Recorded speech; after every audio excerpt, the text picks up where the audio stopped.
मैं बनना चाहूँ जैसा पर शायद सपनों में, मैं उड़ना चाहूँ जैसा पर शायद सपनों में।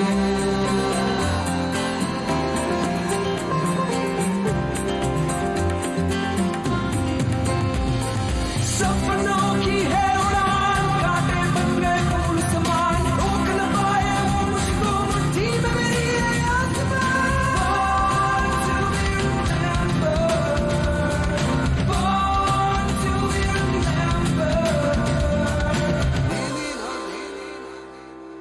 नमस्कार, सलाम, सत श्री अकाल एंड गुड मॉर्निंग फ्रेंड्स। मैं आपका दोस्त संदीप भट्ट हाजिर हुआ हूं आपके सामने अपने program born to be remembered के इस एपिसोड के साथ। और हमेशा की तरह आज भी हम आपके सामने हाजिर हुए हैं कुछ मशहूर हस्तियों के जन्मदिन पर, उनकी जिंदगी के सफर की कुछ हंसी यादें और कुछ दिलचस्प किस्सों को लेकर। फ्रेंड्स, आज के शो की शुरुआत करते हैं इतिहास के उन लम्हों से जिसने देश और दुनिया का नजारा ही बदल दिया।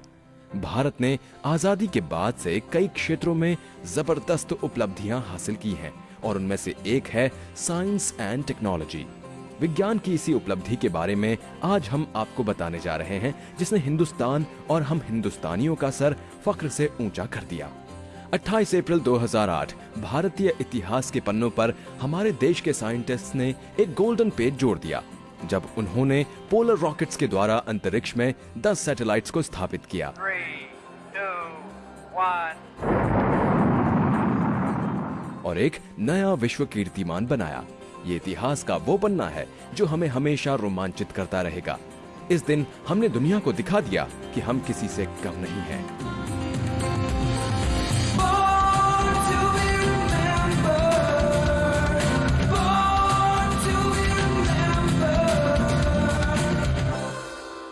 आज की इस खुशनुमा सुबह का आगाज करते हैं इस खूबसूरत गाने के साथ।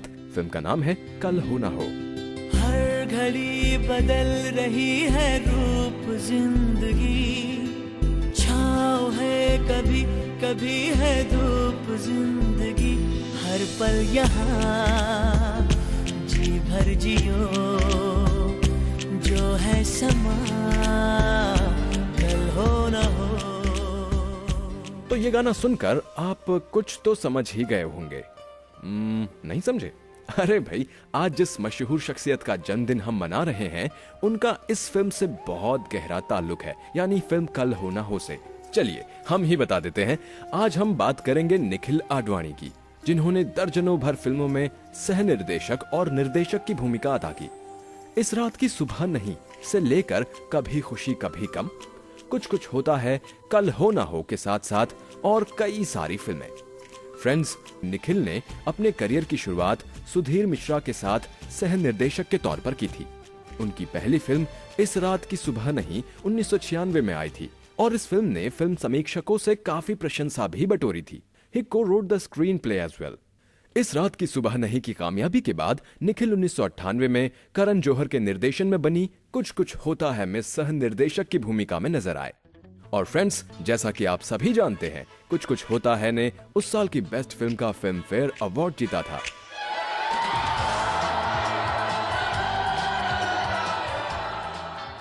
कुछ कुछ होता है के बाद निखिल और करण की जोड़ी ने 2001 में कभी खुशी कभी गम का निर्देशन किया। एक बार फिर निखिल सह निर्देशक की भूमिका में नजर आए। बड़े सितारों से भरी इस फिल्म ने कामयाबी के झंडे गाड़ दिए। कभी खुशी कभी गम ने फिल्म फेयर के 5 अवार्ड्स पर अपना कब्जा जमाया। अब बारी थी निखिल के अगले पायदान पर पहुंचने की, सह निर्देशक से निर्देशक की भूमिका में खुद को साबित करने की। और धर्मा प्रोडक्शन की साल 2003 में आई कल हो ना हो ने निखिल को एक सीजनल डायरेक्टर साबित कर दिया।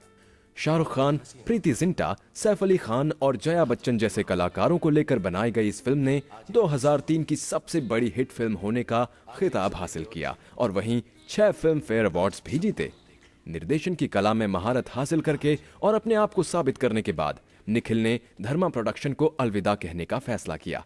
उनकी अगली film Salaam e Ishq a tribute to love 25 जनवरी 2007 को पर्दे पर आई। इस फिल्म को उस तरह की कामयाबी नहीं मिली जो निखिल को कल हो ना हो से मिली थी। सहरा बांध के मैं तो आया रे, डोली बारात भी साथ में मैं तो लाया रे। उसके बाद निखिल ने अक्षय कुमार और दीपिका पादुकोण को लेकर 2009 में चांदनी चौक टू चाइना और अक्षय कुमार को ही लेकर 2011 में पटियाला हाउस का निर्देशन किया। हालांकि ये दोनों ही फिल्में बड़े पर्दे पर ज्यादा कमाल नहीं दिखा पाईं। इनके फिल्मी करियर में आए कई उतार चढ़ावों के बावजूद भी आज भी निखिल अपने फिल्मी करियर में बढ़ते ही चले जा रहे हैं। प्रोग्राम में आगे बढ़ने से पहले निखिल को बॉर्न टू बी रिमेम्बर्ड की ओर से ढेर सारी शुभकामनाएं। Born to be remembered. Born to be remembered. आज बर्थडे है हॉलीवुड की एक मशहूर नायिका जेसिका एल्बा का। बचपन से ही एक्टिंग का शौक रखने वाली इस कलाकार का जन्म 28 अप्रैल 1981 को कैलिफोर्निया में हुआ था। 5 साल की ही उम्र में जेसिका एल्बा ने तय कर लिया था कि उन्हें फिल्मों में ही जाना है। चेहरे से बहुत ही मासूम और सुंदर दिखने वाली एल्बा को शायद पता था कि फिल्में ही उनका करियर है और शायद इसीलिए 12 साल की उम्र में ही उन्होंने एक्टिंग क्लासेस ज्वाइन कर ली थीं। उनके टैलेंट को देखते हुए 9 महीने बाद ही एक एजेंट की नजर उन पर पड़ी और उसने उनके साथ एक करार पर दस्तखत करा लिए। यहीं से एल्बा के प्रोफेशनल करियर का आगाज हुआ। उनकी पहली हॉलीवुड फिल्म कैंप नोवेयर 1994 में पर्दे पर आई। इस फिल्म में उनका पहले से सिर्फ 2 हफ्ते काम करने का कॉन्ट्रैक्ट था, मगर किस्मत कहिए या होनी कि इस फिल्म की नियमित कलाकार ने फिल्म से हटने का फैसला कर लिया और ये लाइट कॉमेडी जेसिका की झोली में आ गिरी। 2 हफ्ते के लिए चुनी गई एल्बा इस फिल्म की मेन एक्ट्रेस बनकर सामने आई। उसके बाद तो जैसे एल्बा के लिए ऑफर्स की लाइन ही लग गई। उसी दौरान वो कई नेशनल कमर्शियल्स में भी दिखाई दी। फिल्मों और कमर्शियल से अलग हटकर उन्होंने टीवी का रुख किया और मशहूर comedy series the secret world of Alex Mack का हिस्सा बनी और 1995 में उन्हें फ्लिपर में माया का कैरेक्टर निभाने का प्रस्ताव मिला। वो पूरे साल पहली सीरीज की शूटिंग के लिए ऑस्ट्रेलिया में बिजी रहीं। एक खास बात जो फ्रेंड्स आप शायद नहीं जानते होंगे कि जेसिका एल्बा एक परिपक्व तैराक हैं और साथ ही साथ PAD सर्टिफाइड स्कूबा डाइवर भी हैं और शायद यही एक वजह थी कि फ्लिपर के पहले सीजन के खत्म होते होते उन्हें दूसरे सीजन के लिए भी साइन कर लिया गया और इस शो से उन्हें ये मौका मिला जिससे उन्होंने दर्शकों को मोह लिया। फ्लिपर की कामयाबी के बाद उन्होंने कई सारे मशहूर टीवी सीरीज और टीवी शोज किए और बहुत नाम कमाया। ये उनकी कामयाबी का नतीजा ही था कि 1995 में उन्हें टीन मैगजीन ने अपने कवर पेज पर जगह दी और कई सारी दूसरी नेशनल और इंटरनेशनल मैगजीन्स में उनके चर्चे हुए। लेकिन जो सबसे बड़ी बात थी वो ये थी कि वैनिटी फेयर के 1999 के इशू में उन्हें जगह मिली। वैनिटी फेयर की कवर गर्ल बनते ही एल्बा को कई सारे बड़े बैनर्स के ऑफर मिलने लगे, जिनमें 2 महत्वपूर्ण फिल्में थी नेवर बीन किस्ड और आइडल हैंड्स। वहीं 2000 में वो sci-fi TV series dark angel में भी नजर आईं। जेसिका को सबसे बड़ी कामयाबी 2005 में बनी फ्रैंक मिलर्स सिन सिटी से मिली। ये फिल्म फ्रैंक मिलर के ग्राफिक उपन्यास पर आधारित थी। हम उम्मीद करते हैं कि गुड लुकिंग और हॉट ये नायिका अपने आने वाले समय में ढेरों सफलताएं प्राप्त करे। फिलहाल बॉर्न टू बी रिमेम्बर्ड की ओर से जेसिका एल्बा को उनके जन्मदिन पर ढेरों शुभकामनाएं।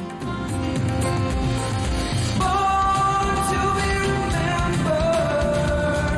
Born to be remembered. बात जब हॉलीवुड कलाकारों की चल ही पड़ी हो तो एक नायिका और हैं जिनका आज जन्मदिन है, पेनेलोप क्रूज, जिन्हें हॉलीवुड का बॉम्बशेल भी कहा जाता है। अपनी अदाओं और बोल्ड रोल्स की वजह से हमेशा चर्चा में बने रहने वाली पेनेलोप असल जिंदगी में बहुत सरल मिजाज हैं। और ये भी एक और वजह है कि इस अदाकारों को लोग प्यार से स्पेनिश जादूगरनी भी कहते हैं। फ्रेंड्स, ये पेनेलोप की जादूगरी ही है कि वो आज भी जवां दिलों पर राज करती हैं। अप्रैल 28, 1974 स्पेन के मैड्रिड शहर में जन्मी पेनेलोप बचपन से ही एक्टिंग का शौक रखती थीं। अपने चंचल स्वभाव की वजह से वो अक्सर अपने माता पिता के सामने टीवी कमर्शियल्स की नकल उतारकर उन्हें बहुत हंसाती थीं।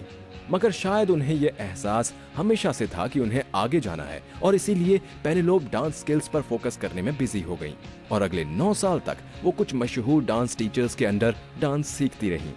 उनकी जिंदगी में सबसे बड़ा बदलाव 15 साल की उम्र में आया, जब उन्होंने तकरीबन 300 लड़कियों को पीछे छोड़ते हुए एक एजेंसी के टैलेंट हंट को जीत लिया। उसके बाद तो उनके सामने स्पेनिश टीवी और टीवी कमर्शियल्स की लाइन लग गई। फ्रेंड्स, इस कामयाबी से उनके बड़े पर्दे का रास्ता खुल गया और 1993 में वो पहली बार बड़े पर्दे पर ग्रीक लैबिरिंथ में नजर आईं। लेकिन जो सबसे बड़ी कामयाबी पेनेलोप को अपने फिल्म करियर की शुरुआत में ही मिली वो थी 1992 में आई बेली इपोक, और बहुत जल्द ही वो स्पेनिश फिल्म इंडस्ट्री में चोटी की नायिका बन गईं। 1992 से 98 के बीच पेनेलोप ने बहुत सारी स्पेनिश फिल्मों में काम किया, मगर उन्हें जिस फिल्म ने अंतर्राष्ट्रीय ख्याति दिलाई वो थी 1998 में पर्दे पर आई the girl of your dreams. इस फिल्म में क्रूज को उनकी अदायगी के लिए बेस्ट एक्ट्रेस गोया से नवाजा गया। हम अपने लिसनर्स को बता दें कि गोया स्पेनिश फिल्मों के लिए ऑस्कर के बराबर माना जाता है। उसके बाद स्पेनिश फिल्म निर्देशक पेड्रो अल्मोदोवर की अंग्रेजी भाषा में आई film all about my mother ने पेनेलोप को हॉलीवुड में भी मशहूर कर दिया, और 2000 में उन्हें वुमन ऑन टॉप में काम करने का मौका मिला। उसी दौरान वो जॉनी डेप के साथ ब्लो और मैट डेमन के साथ ऑल द प्रिटी हॉर्सेस में नजर आईं।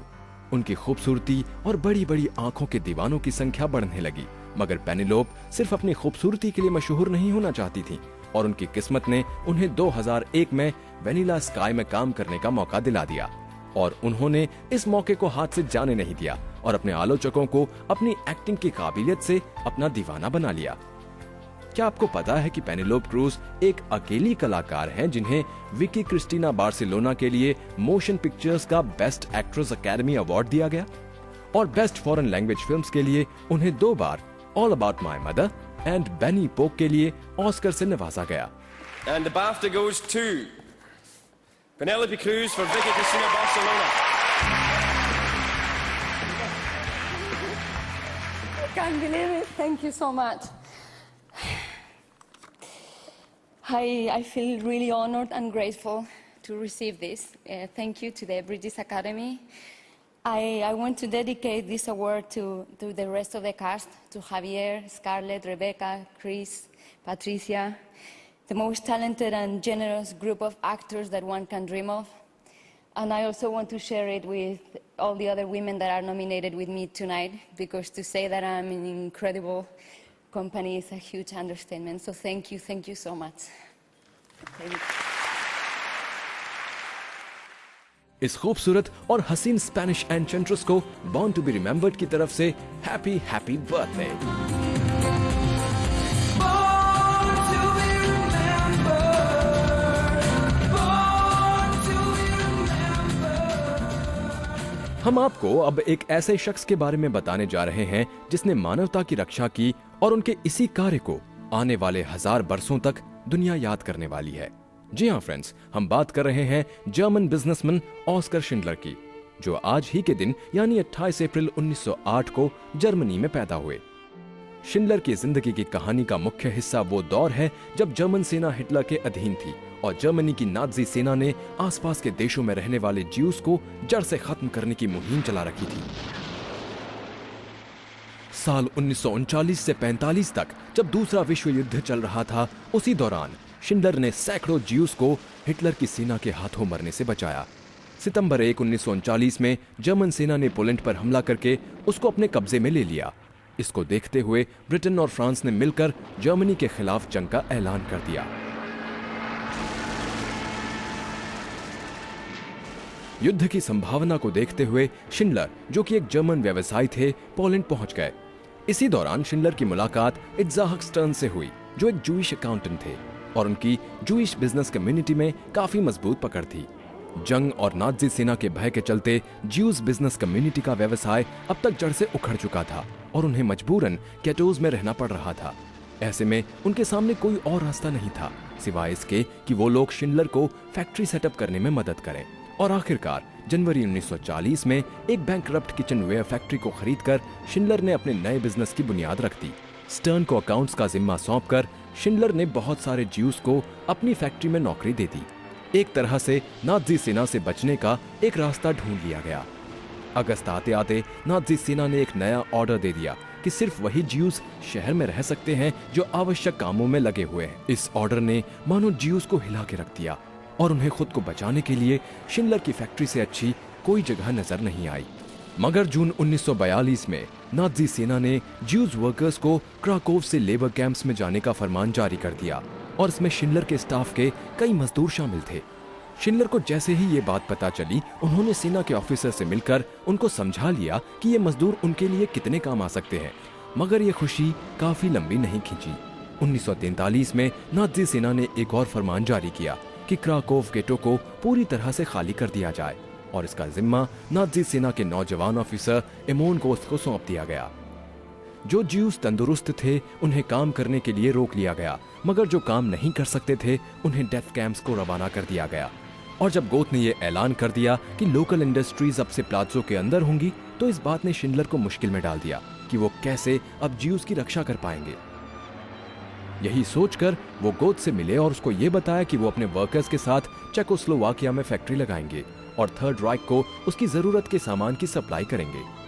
इस बात पर गोथ को राजी करने के लिए शिंडलर ने किसी तरह उसको फिर से मनाया, जिसके बदले गोथ ने शिंडलर से उनके वर्कर्स की लिस्ट मांगी। जैसे तैसे शिंडलर ने स्टर्न के साथ मिलकर 1100 लोगों की एक लिस्ट तैयार की, जिसमें उनके सारे एम्प्लॉय शामिल थे और साथ ही साथ कुछ और लोग भी थे। शिंडलर ने चेकोस्लोवाकिया के एक कस्बे में अपनी फैक्ट्री का इंतजाम कर लिया था। ये शिंडलर के प्रयासों का कमाल ही था कि 1100 ज्यूस को चेकोस्लोवाकिया जाने की इजाजत मिल गई, मगर जब 800 ज्यूस को शिप के द्वारा रवाना किया जाने लगा, तभी शिंडलर को यह खबर मिली कि गलती से 300 बच्चों और औरतों को हाउश्विट्ज भेजा जा रहा है। तब शिंडलर भागते भागते गए और किसी तरह उन्हें बचाया। वाह, इंसानियत हो तो ऐसी हो। शिंडलर ने फौरन ही उन्हें चेकोस्लोवाकिया भेजने का इंतजाम करवाया और इस तरह शिंडलर ने वर्ल्ड वॉर 2 के समय हजारों लोगों की जान बचाई।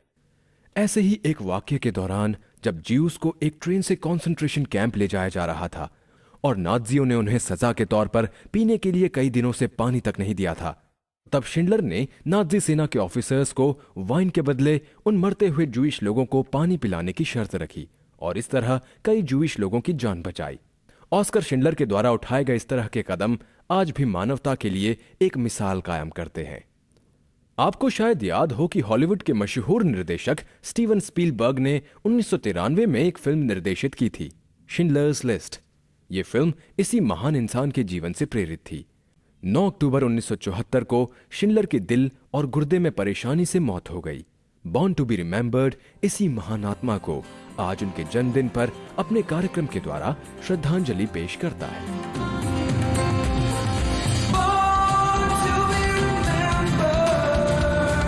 Born to be remembered. Friends, अब हम अपने प्रोग्राम में आगे बढ़ते हैं और आपको एक गाना सुनवाते हैं, क्योंकि हम जिस शख्सियत की बात अब करने जा रहे हैं उसका इस गाने से बहुत गहरा ताल्लुक है।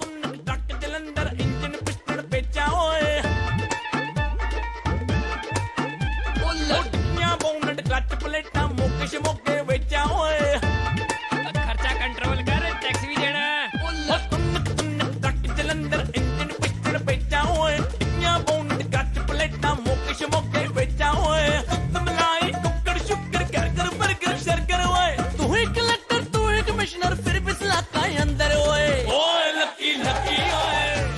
अब तक तो आप समझ ही गए होंगे कि हम किसकी बात कर रहे हैं।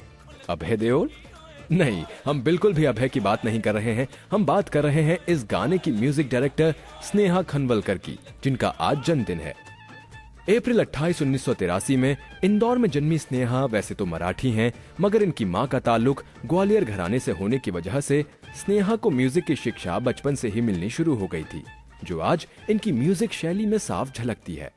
इसी का नतीजा है कि स्नेहा के संगीत में फोक का बहुत असर मिलता है।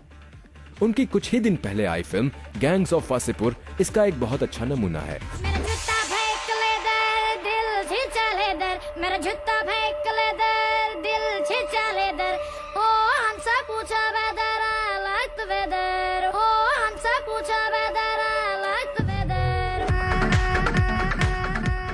स्नेहा के संगीत को सराहने वालों की कोई कमी नहीं है और इसी का नतीजा था कि उन्हें फिल्म फेयर में बेस्ट म्यूजिक डायरेक्टर की कैटेगरी में नॉमिनेट किया गया। वो ऐसी सिर्फ दूसरी महिला हैं जिन्हें 28 साल बाद बेस्ट म्यूजिक डायरेक्टर की कैटेगरी में नॉमिनेट किया गया। अपने म्यूजिक करियर की शुरुआत उन्होंने द होप फिल्म में संगीत देकर के की। फिर उसके बाद उन्होंने रुचि नरेन की फिल्म कल, यस्टरडे एंड टुमारो का म्यूजिक कंपोज किया। इसी से प्रभावित होकर राम गोपाल वर्मा ने उन्हें 2007 में अपनी फिल्म गो का म्यूजिक कंपोज करने की जिम्मेदारी सौंप दी। गो के म्यूजिक से खुश होकर आरजीवी ने उन्हें फिर एक बार 2008 में सरकार राज के लिए अनुबंधित कर लिया। म्यूजिक की उनकी समझ और जानकारी को देखते हुए एक म्यूजिक चैनल ने उन्हें अपने शो साउंड ट्रिपिंग का होस्ट बना दिया। संगीत के इस प्रोग्राम में स्नेहा छोटे छोटे शहरों में जाकर लोकल सिंगर्स और म्यूजिक को इकट्ठा करती और आखिर में एक फाइनल पीस कंपोज किया करती थीं, जिसमें उन छोटी छोटी जगहों के म्यूजिक का अक्स झलकता था। और दोस्तों फिर क्या था, उनकी कामयाबी और काबिलियत ने उन्हें अनुराग कश्यप की फिल्म गैंग्स ऑफ वसेपुर 1 और 2 का म्यूजिक कंपोज करने का मौका दिया और स्नेहा ने अपने दम पर इसको जबरदस्त कामयाबी भी दिलाई। जिया हो बिहार के लाला, जिया तू 1000 साला, जिया हो तू भोर बवाला, जिया तू 1000 साला, जिया तू 1000। तनी नाची के तनी गाई के तनी नाची गाई सबके मन बहलावा। तो दोस्तों, स्नेहा खनवलकर को उनके जन्मदिन और उनके आने वाले फ्यूचर के लिए हमारी तरफ से ढेरों शुभकामनाएं।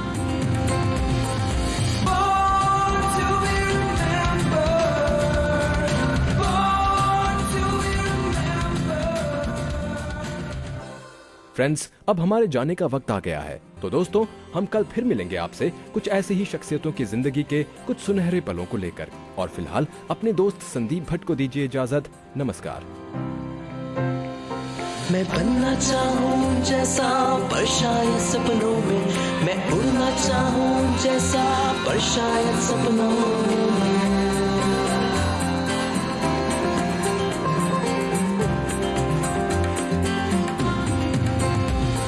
सपनों की है उड़ान, कांटे बन गए फूल समान, रोक न पाए वो मुझको मुट्ठी में मेरी है आसमान। Born to be remembered. इस कार्यक्रम के कार्यकारी निर्माता जैनेंद्र सिंह,